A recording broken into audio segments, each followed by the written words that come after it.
ओम शांति। 10 फरवरी 2025 की साकार मुरली से होमवर्क। आज की मुरली से हम लक्ष्य लेंगे विजय माला का दाना बनने के लिए सतोप्रधान बनने का पुरुषार्थ करना है। आज की मुरली से हम विशेषता लेंगे ब्रह्मा बाप समान सर्व आकर्षण से मुक्त बनना है।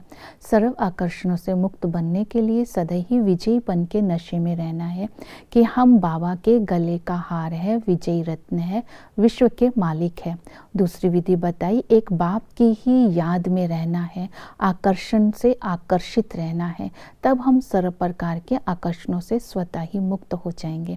आज की मुरली से हम स्वमान लेंगे, मैं स्मृति स्वरूप आत्मा हूँ। भिन्न भिन्न समय पर भिन्न भिन्न स्मृतियों को स्वरूप में लाते रहना है और एकता के बल से सभी आत्माओं के संस्कारों को मिलाकर एकता का सबको अनुभव कराना है और समय को समीप लाने का सबके लिए प्रेरणा का स्रोत बनना है। तो इस तरह जब हम भिन्न भिन्न स्मृतियों को इमर्ज करेंगे, सबके साथ संस्कारों की रास करेंगे, तो हम समय को समीप ला सकेंगे।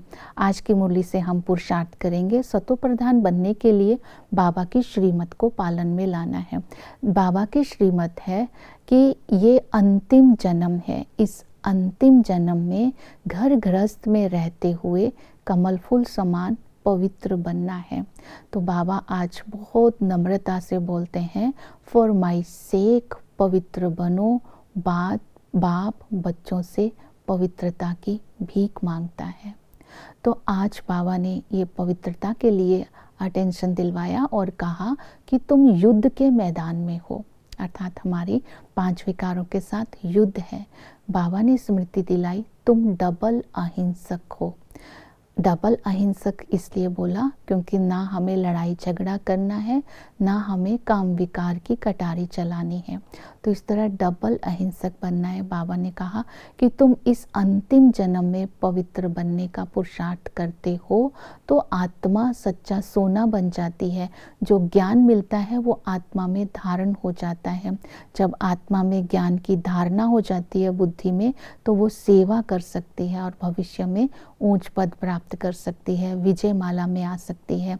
तो पवित्र बनने की विधि बताई, तुम सदा एक बाप की याद में रहो। जब तुम एक बाप की याद में रहेंगे तो पास्ट के सारे विकर्म विनाश हो जाएंगे।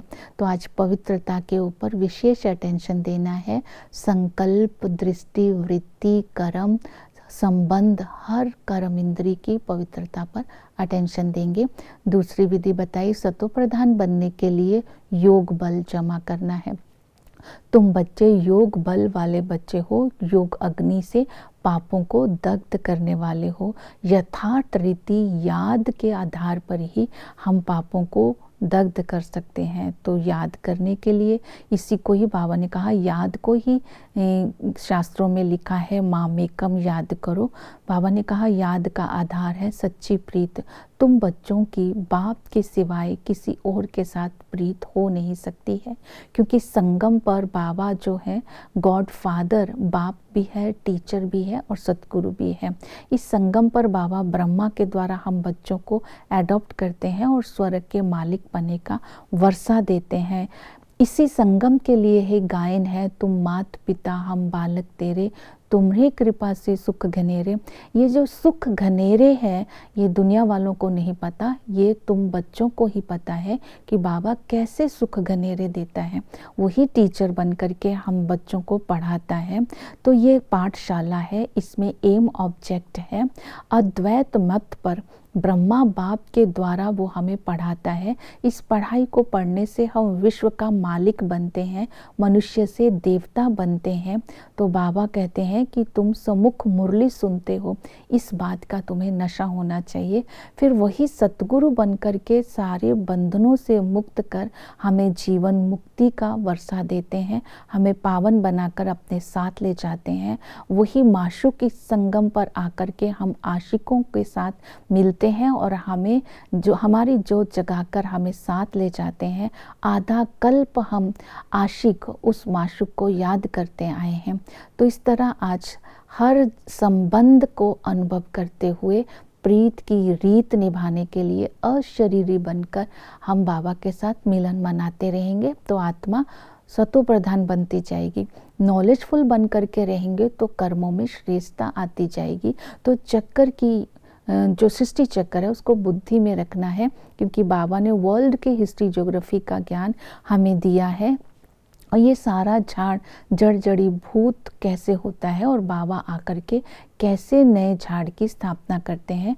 आदि में लक्ष्मी नारायण का राज्य था, सब पूज्य थे और हीरे जवाहरातों के महल थे, पवित्र राम राज्य कहलाता था। वहाँ रावण या कंस नहीं होता था।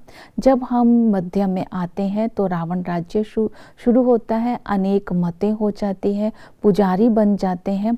जो सतयुग में पूज्य थे उनके चित्र हम मध्यकाल में मंदिरों में बनाते हैं। सब मलेच्छ बुद्धि, अपवित्र बुद्धि हो जाते हैं, तो जीवन बंध में आ जाते हैं।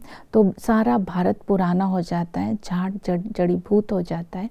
अंत में बाबा आकर के बताते हैं कि मैं आकर के तुम बच्चों को वर्षा देता हूँ।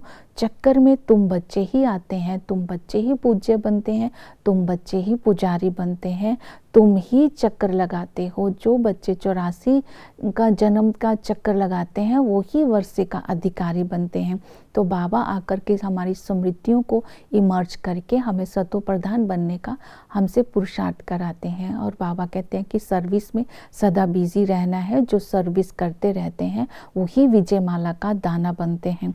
कलयुगी मनुष्यों को देवता बनाने की सर्विस करते रहना है।